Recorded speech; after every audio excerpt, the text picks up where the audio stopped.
इस कार्यक्रम में पहले और दूसरे विषय हैं।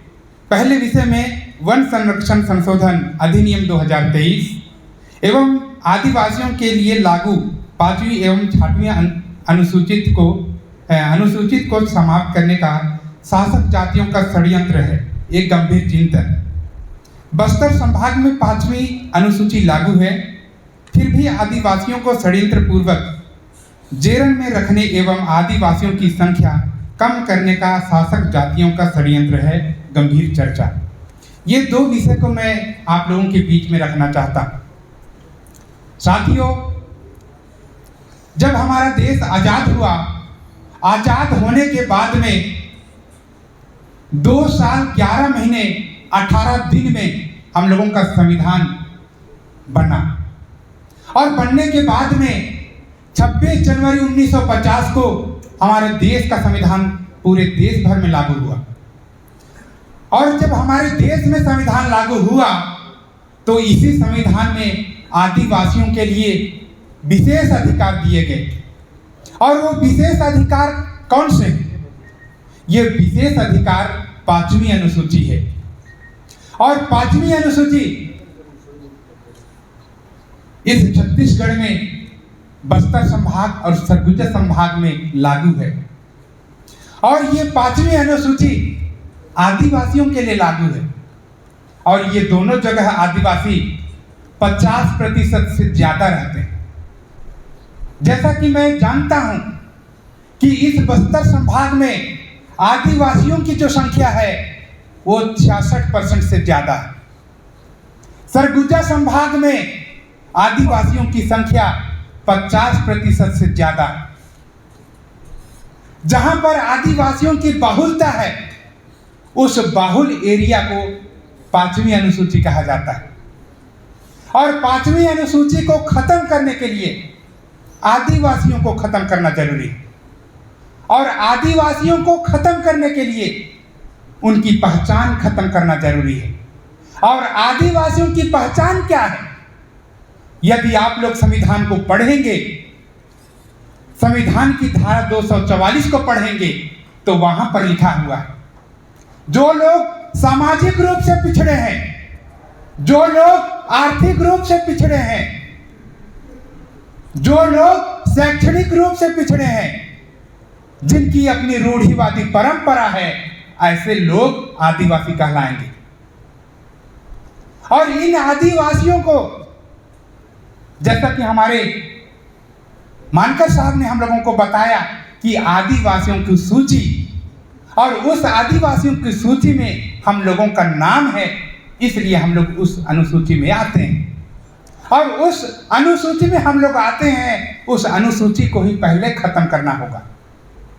इसलिए आरएसएस और बीजेपी के लोग अखिल भारतीय जनजाति सुरक्षा मंच और अखिल भारतीय वनवासी कल्याण आश्रम आदिवासियों का बनाते हैं। और आदिवासियों का बनाने के बाद में आदिवासियों के विरोध में उसका उपयोग और प्रयोग करते हैं।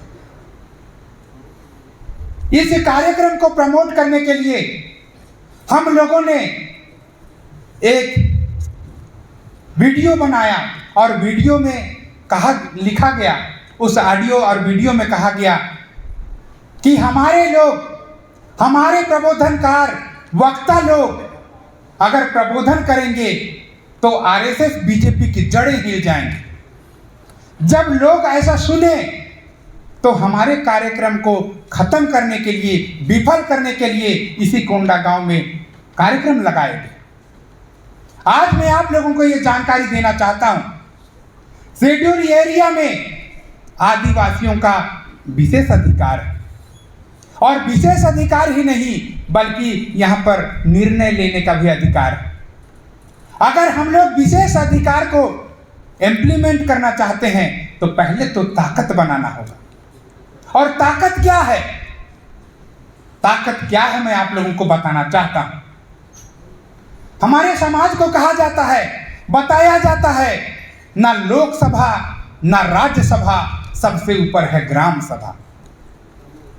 जब हम लोगों का ग्राम सभा इतना पावरफुल है तो ग्राम सभा को पावरफुल किसने किया? तो मैं आप लोगों को ये जानकारी के रूप में बताना चाहता हूं। अगर संविधान के आर्टिकल 13(3) का में पढ़ेंगे तो वहां पर लिखा हुआ है कि आदिवासी एरिया में नियम आदिवासी बनाएगा, और नियम आदिवासी बनाएगा तो अपने हिसाब से बनाएगा। और अपने हिसाब से कैसा बनाएगा? आदिवासियों के उत्थान के लिए, आदिवासियों के कल्याण के लिए, आदिवासियों के मान सम्मान की रक्षा के लिए अपना नियम बनाएगा। जब अपना नियम बनाएगा तो इसका मतलब क्या है? आदिवासी वहां का मालिक होगा। यह आर्टिकल 13(3) का में लिखा हुआ है। यहां पर आप लोगों को बताया जाता है, और यहां पर एक संगठन है सर्व आदिवासी समाज, और उस संगठन में यह बताया जाता है कि हम आदिवासी लोग रूढ़िगत परंपरा के तहत शासित होते हैं। इसका मतलब नियम हम ही लोग बनाएंगे और पालन भी हम ही लोग कराएंगे। साथियों, जब आदिवासियों का ये नियम है, कानून है, आदिवासियों के लिए लागू होता है, गैर आदिवासियों के लिए भी लागू होता है। आप लोग अगर समता जजमेंट को पढ़ते हैं तो समता जजमेंट में लिखा हुआ है कि यहां पर केंद्र सरकार और राज्य सरकार की 1 इंच जमीन नहीं है। जब 1 इंच जमीन नहीं है तो आप लोगों का जल जंगल जमीन कौन छीन रहा है? अगर केंद्र सरकार का 1 इंच जमीन नहीं है तो पूंजीपति को, अडानी अंबानी को देने का पावर है? बिल्कुल नहीं है। जब उनके पास में पावर ही नहीं है तो हम लोगों का जमीन को क्यों छीन रहे हैं? मैं आप लोगों को यह बताना चाहता हूं कि आदिवासियों का जो विशेष अधिकार है, आदिवासियों का जो शेड्यूल एरिया है, उसको खत्म करने के लिए आदिवासी को खत्म करना होगा। और अगर आदिवासी का जान पहचान, मान सम्मान अगर उनके जमीन के साथ में है तो उस जमीन को नीलाम करना होगा, उस जमीन को खत्म करना होगा, वहां से आदिवासियों का विस्थापन करना होगा। अगर हम लोग ये आदिवासी हैं और छत्तीसगढ़ में निवास करते हैं तो हम लोग 1932 से लेकर के अभी तक का प्रमाण प्रस्तुत करते हैं, तब हम लोगों का जाति प्रमाण पत्र बनता है, तब हम लोग अपने आप को आदिवासी बता सकते हैं। अगर हमारा जल जंगल जमीन अगर नहीं रहता है तो हम लोगों का पहचान खत्म हो जाता है, और जब पहचान खत्म हो जाता है तो आदिवासी खत्म हो जाता है। इसलिए जब आदिवासी को खत्म करना है तो आदिवासियों के जल जंगल जमीन पर अतिक्रमण करना होगा। मैं आप लोगों को यह बताना चाहता हूं, 1885 में जननायक बिरसा मुंडा आदिवासियों को इकट्ठा कर रहे थे। उस समय उन्होंने कहा, तुम लोग अपने लोगों से मत लड़ना जो तुम्हारे हक और अधिकार को, जल जंगल जमीन को छीन रहे हैं, तुम लोग उनसे लड़ाई लड़ना। लेकिन हम लोग आदिवासी लोग 801 जाति में इन्होंने बांटा और उसमें अमल हम लोगों ने किया। हम लोगों को अमल नहीं करना चाहिए, लेकिन हमने किया, और हम लोग अपने ही भाइयों से हम लोग दूर हो गए। जब हम लोग अपने भाइयों से दूर हो गए, उनके साथ में बैठना नहीं चाहते, उनके साथ में बात नहीं करना चाहते, तो इसका फायदा यूरेशियन ब्राह्मणों को होता है। और जब हम लोग अपने भाइयों से नहीं मिलते, नहीं बात करना चाहते, तो हम लोगों को अलग करके मारा जा सकता है, पीटा जा सकता है। और यही अलग करके मारने पीटने का काम, खत्म करने का काम इन ब्राह्मणवादी पार्टियों ने हम लोगों को किया। कल की जो घटना है उसमें 35-36 आदिवासी लोग मारे गए, नक्सली के नाम पर मारे गए। और यहां पर आप लोग अगर देखें तो जितने भी आदिवासियों के जातियां हैं, उन जातियों का अलग अलग संगठन है। माननीय वामन मेश्राम साहब हम लोगों को कहते हैं, ये जो जातियों का संगठन है अंतिमतः ब्राह्मणों का शिकार होता है, और हम सभी लोग अलग अलग जातियों का संगठन बना करके हमारे ही समाज को शिकार बनाने का काम कर रहे हैं।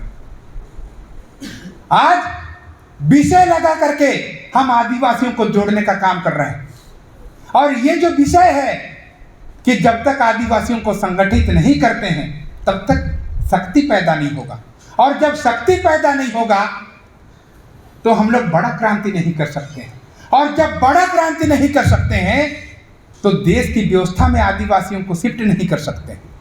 अगर आदिवासियों को इस देश की सत्ता में शिफ्ट करना है, अपने अधिकारों में शिफ्ट करना है, तो आदिवासियों को संगठित होना होगा। और ये आदिवासियों को संगठित करने के लिए राष्ट्रीय आदिवासी एकता परिषद पूरे देश के 30 राज्यों तक फैला हुआ है और 30 राज्यों में अपना नेतृत्व खड़ा कर रहा है। अगर आदिवासी छत्तीसगढ़ में है, अगर आदिवासी झारखंड में है, अगर आदिवासी पश्चिम बंगाल में है, अगर आदिवासी जम्मू कश्मीर में है, अगर आदिवासी असम में है, तो सारे जगह आदिवासियों को इसी तरह खत्म किया जा रहा है। तो पूरे देश से आदिवासियों को मिटाया जा रहा है, इसलिए पूरे देश में आदिवासियों की यही समस्या है। और इसी समस्या से निपटने के लिए पूरे देश का संगठन बनाना होगा, गांव गली का संगठन नहीं बनाना होगा। बाबा साहब जानते थे कि हमारे लोग इनके चंगुल में फंसेंगे और जातियों का निर्माण करके अपने लोगों से दूर हो जाएंगे।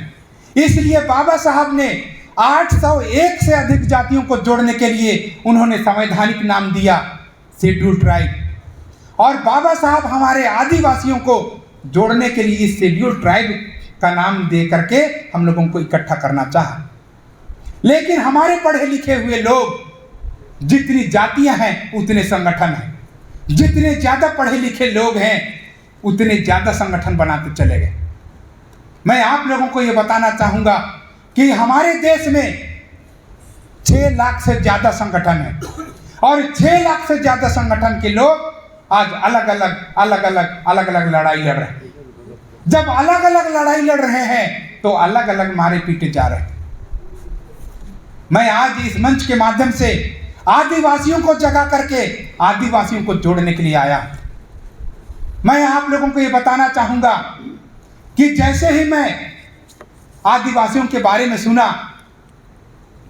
मैं नारायणपुर गया, वहां के आदिवासियों से मिला, कोंडा गांव में आया, कोंडा गांव के आदिवासियों से मिला, बस्तर में गया, बस्तर के आदिवासियों से मिला, दांतेवाड़ा गया, दांतेवाड़ा के आदिवासियों से मिला, बीजापुर और सुकमा भी गया, आदिवासियों से मिला। जब मैं सारे जगह आदिवासियों का स्थिति परिस्थिति को जाना तो सारे जिलों में आदिवासियों की स्थिति इसी प्रकार दयनीय और लचर है। मैं आज आप लोगों को ये बोलना चाहूँगा कि अगर सारे जगह आदिवासियों की स्थिति यही है तो सारे आदिवासियों को ऐसे ही जोड़ना होगा, जगा करके जोड़ना होगा। तो आप सभी लोग छोटे छोटे संगठनों में बंटने के बजाय एक बड़े संगठन में आएंगे तो बड़ा ताकत बनेगा। आप सभी लोग अपने आप को बड़े संगठन में जोड़ेंगे ताकि हमारा समाज बचा रहे। तो आप लोगों का मैं हार्दिक अभिनंदन करता हूं, स्वागत करता हूं और राष्ट्रीय आदिवासी एकता परिषद में जुड़ने की अपील करता हूं। साथियों, आप लोग मुझे सुने इसलिए आप सभी का आभार, धन्यवाद। सभी को जोहार, जय मूलवान।